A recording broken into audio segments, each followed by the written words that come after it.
Hello all, welcome back to Madurai meet Sweden. எல்லாரும் எப்படி இருக்கீங்க? நல்லா இருக்கீங்களா? இந்த வீடியோல ஸ்வீடன் வாஷிங் சிஸ்டத்தை பத்தியும் வாஷிங் ரூம் டூரும் தான் பார்க்க போறோம். என்னடா வாஷிங் ரூமை காட்டுறேன்னு சொல்லிட்டு துணியில எல்லாம் எடுத்துட்டு வெளியில எங்க போறான்னு பாக்குறீங்களா? ஆமாங்க, அதான் வீடியோவே. நம்ம ஊர் மாதிரி வீட்டுக்கு வீடெல்லாம் இங்க வாஷிங் மிஷின் இருக்காது. ஒரு அபார்ட்மெண்ட்டுக்கு காமனா ஒரு வாஷிங் ரூம் வச்சிருப்பாங்க. இப்ப நம்ம அபார்ட்மெண்ட்ல 44 வீடு இருக்குன்னு வச்சுக்கோங்களேன். இந்த 44 வீட்டுக்கும் இந்த ஒரு வாஷிங் ரூம் தான். கண்டிப்பா நம்ம ஊர்ல இருந்து பாக்குறவங்களுக்கு இது வித்தியாசமா தான் இருக்கும். ஏன்னா நம்ம இண்டிவிஜுவலா யூஸ் பண்ணிட்டு என்ன இந்த மாதிரி காமனா இருக்கேன்னு சொல்லிட்டு எனக்கும் அப்படிதான் இருந்துச்சு. ஆனா இந்த ஊர்ல இதை தான் ஃபாலோ பண்றாங்க. அதனாலேயே கண்டிப்பா உங்க கூட இதை ஷேர் பண்ணிக்கணும்னு நினைச்சேன். ஏன் இன்னும் இந்த மாதிரி காமன் லாண்ட்ரிங்க யூஸ் பண்றாங்க, இது ஹைஜீனா இருக்குமா, இது எப்படி ஒர்க் ஆகுதுன்னு சொல்லிட்டு டீட்டெயிலா இந்த வீடியோல ஷேர் பண்ணியிருக்கேன். வீடியோவை ஸ்கிப் பண்ணாம பார்த்துட்டு எப்படி இருக்குன்னு சொல்லிட்டு மறக்காம கமெண்ட்ல சொல்லுங்க. ஃபர்ஸ்ட் இந்த காமன் லாண்ட்ரி சிஸ்டம் எப்படி ஒர்க் ஆகுதுன்னு பார்க்கலாம். நம்மளோட இஷ்டத்துக்கு நினைச்சதுலாம் இங்க துணி துவைக்க முடியாது. ஒரு நாளைக்கு 4 ஸ்லாட் தான் இருக்கும். காலையில 7 மணில இருந்து நைட் 9 மணி வரை. ஒரு ஸ்லாட் 3.5 மணி நேரம் இருக்கும். அப்ப டெய்லியும் ஒரு ஸ்லாட் புக் பண்ணி துவைச்சிக்கலாம்ல அப்படின்னு கேட்டீங்கன்னா அப்படி பண்ண முடியாது.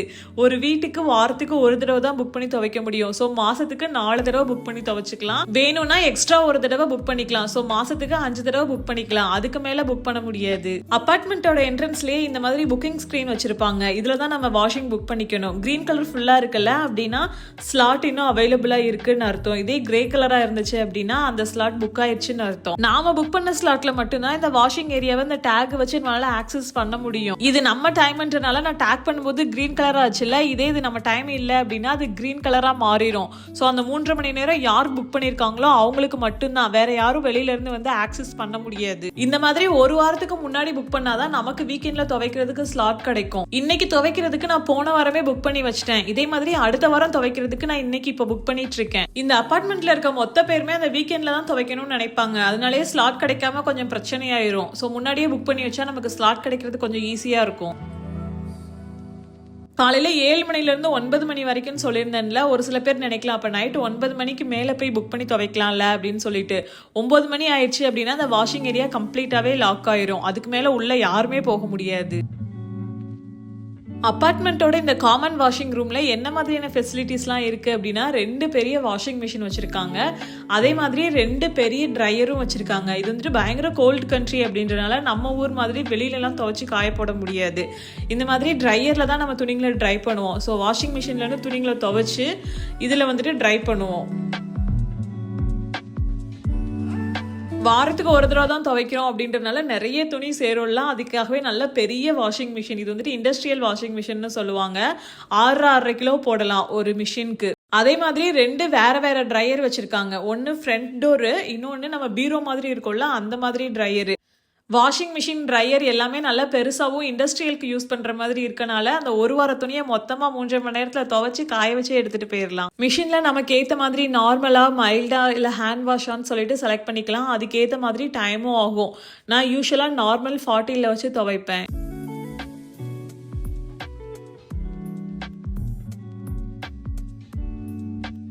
அந்த ரூம்குள்ளேயே sink, cleaning item, trash can எல்லாமே இருக்கும். முக்கியமா அயனிங் ஃபெசிலிட்டி, பெரும்பாலான இந்த வாஷிங் ரூம்ல அயனிங் ஃபெசிலிட்டியுமே வச்சிருக்காங்க. முன்னாடிலாம் அந்த அயன் பண்றதுக்கான போர்டுமே உள்ளேயே இருந்துச்சு. இப்போ கொஞ்ச நாளா காணோம். இதுவுமே ஏதோ ஒரு டைப்பான அயனிங் மிஷின் தான். பட் நாங்க இதுவரை யூஸ் பண்ணது இல்லை. இதை நம்மளோட இந்த 3.5 மணி நேரத்துல துவைச்சு காய வச்சு அயன் பண்ணி எடுத்துட்டு போயிடலாம்.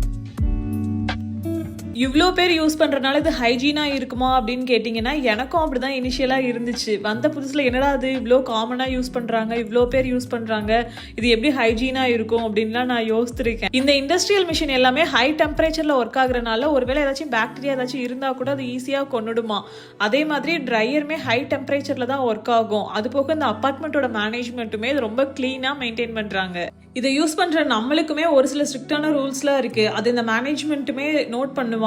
உதாரணத்துக்கு நம்ம யூஸ் பண்ணதுக்கு அப்புறமா ஃப்ளோரை லைட்டா கிளீன் பண்ணி விடுறது. முக்கியமா ட்ரையர்ல துணி நம்ம காஞ்சதுக்கு அப்புறமா கீழே இருக்க இந்த போர்ஷன்ல டஸ்ட் மாதிரி படிஞ்சிருக்கும். ஒருவேளை அதை நம்ம கிளீன் பண்ணாம விட்டுட்டோம் அப்படின்னா நமக்கு அடுத்து வர்றவங்க அதை போட்டோ எடுத்து நம்மளோட மேனேஜ்மெண்ட்டுக்கு அனுப்பிட்டாங்க அப்படின்னா அவங்க வார்னிங் லெட்டர் இல்ல அப்படின்னா ஃபைன் அந்த மாதிரி போடுவாங்க. அதனாலே எங்களோட ஸ்லாட் முடிய போகுது அப்படின்னா ஃப்ளோர்லாம் கிளீன் பண்ணி விட்டுட்டு அந்த போர்ஷனை ஃபுல்லா கிளீன் பண்ணி எல்லாத்தையும் தூர போட்டுட்டு தான் போவோம். போவேன். அதே மாதிரி நானும் உள்ள என்டர் ஆயிட்டேன் அப்படின்னா வாஷிங் மிஷின்ல எல்லாத்தையும் செக் பண்ணி பார்ப்பேன். ஏதாவது துணி யாராச்சும் விட்டுட்டு போயிட்டாங்களா, இல்ல ட்ரையரை ஒழுங்கா கிளீன் பண்ணிருக்காங்களா, அந்த மாதிரி பார்ப்பேன். நம்மளோட வாஷிங் ரூம்லயே நிறைய இன்ஸ்ட்ரக்ஷன்லாம் எழுதி ஒட்டியிருப்பாங்க, என்ன பண்ணணும் என்ன பண்ணக்கூடாதுன்ற மாதிரி. எப்படி இந்த வாஷிங் ரூமை நீட்டா மெயின்டைன் பண்ணணும் அப்படின்ற மாதிரியான இன்ஸ்ட்ரக்ஷன் எல்லாமே இதுல எழுதி ஒட்டியிருப்பாங்க. அதே மாதிரி இந்த ட்ராலி இருக்குல்ல, இது ரொம்ப ஃப்ளெக்சிபிளா இருக்கும் யூஸ் பண்றதுக்கு. அதனால நம்ம பேசாடிக்கு நம்ம வீட்டுக்கு இதை எடுத்துட்டு போயிடலாம், திரும்பி கொண்டு வந்து வச்சிடலாம் அப்படின்னு சொல்லிட்டுலாம் எடுத்துட்டு போயிடக்கூடாது. இந்த ட்ராலியை இந்த ரூமை விட்டு வெளியில எடுத்துட்டு போக கூடாது, முக்கியமா லிஃப்ட்ல எல்லாம் இதை ஏத்தவே கூடாது அப்படின்னு சொல்லிட்டு முன்னாடியே நோட்டீஸ்ல எழுதி ஒட்டியிருப்பாங்க. சாவியை கழுத்துலயே போட்டிருக்கேன்ல, உங்களுக்கு தோணுச்சா ஏன் இந்த பிள்ளை சாவியை கழுத்துலயே போட்டிருக்கு அப்படின்னு? ஏன்னா பண்ண சம்பவம் அந்த மாதிரி. ஒரு தடவை வாஷிங் ரூம்குள்ள இருக்கும்போது லிஃப்ட்ல ஏதோ சவுண்ட் கேட்டுச்சு. பதட்டத்துல போனு சாவி எல்லாத்தையுமே வாஷிங் ரூம்குள்ளே வச்சுட்டு டபக்குன்னு வெளியில வந்துட்டேன். வெளியே வந்ததுக்கு அப்புறமா தான் நினைப்பே வந்துச்சு, இப்ப எப்படி வாஷிங் ரூம்குள்ள போறது, மேல வீட்டுக்கு எப்படி போறதுன்னு சொல்லிட்டு. போனும் இல்ல, யாரையும் கான்டாக்டும் பண்ண முடியல. அந்த டைம்ல எங்களோட அபார்ட்மெண்ட்டை கிளீன் பண்றதுக்காக நம்ம பக்கத்து நாட்டுக்காரவங்க தான் ஒருத்தவங்க வருவாங்க. அவங்க எப்போதாலும் என்கிட்ட சொல்லிட்டே இருப்பாங்க, உனக்கு ஏதாச்சும் ஹெல்ப் வேணும் அப்படின்னா கேளு கேளு அப்படின்னு சொல்லிட்டு. எனக்கு டக்குன்னு அவங்க ஞாபகம் தான் வந்துச்சு. ஏன்னா கிளீன் பண்றவங்களுக்கு எல்லாம் வாஷிங் ரூமோட ஆக்சஸ் இருக்கும். அப்போ என் ஃப்ரெண்டும் பக்கத்து அபார்ட்மெண்ட்ல தான் இருந்தாங்க. காலையில 7 மணிக்கு போய் அவங்க வீட்டை தான் தட்டுனேன். அப்புறம் நானும் அவங்களும் சேர்ந்து தெருவா தேடி அந்த கிளீனரை கண்டுபிடிச்சு அப்புறமா அந்த டோர் ஓபன் பண்ணோம். அப்போ இருந்து வாஷிங் ரூம்க்கு வந்தாவே சாவியை கழுத்துல இருந்து கலட்டவே மாட்டேன். இன்னமும் ஏன் இந்த மாதிரி காமன் லாண்ட்ரி சிஸ்டம்லாம் யூஸ் பண்றாங்க அப்படின்னா, மெயினா இடத்த சேவ் பண்றதுக்காக, எலக்ட்ரிசிட்டி, வாட்டர் இதெல்லாம் சேவ் பண்றதுக்காக தான் இவங்க இன்னமும் இதை ஃபாலோ பண்ணிட்டு இருக்காங்க. அதுக்காக நம்ம அப்பார்ட்மெண்ட்டை நம்ம வாங்கி வைக்கவே கூடாதுன்னுலாம் அர்த்தம் கிடையாது. வேணும் அப்படின்னா இண்டிவிஜுவலாவா வாங்கி வச்சுக்கலாம்.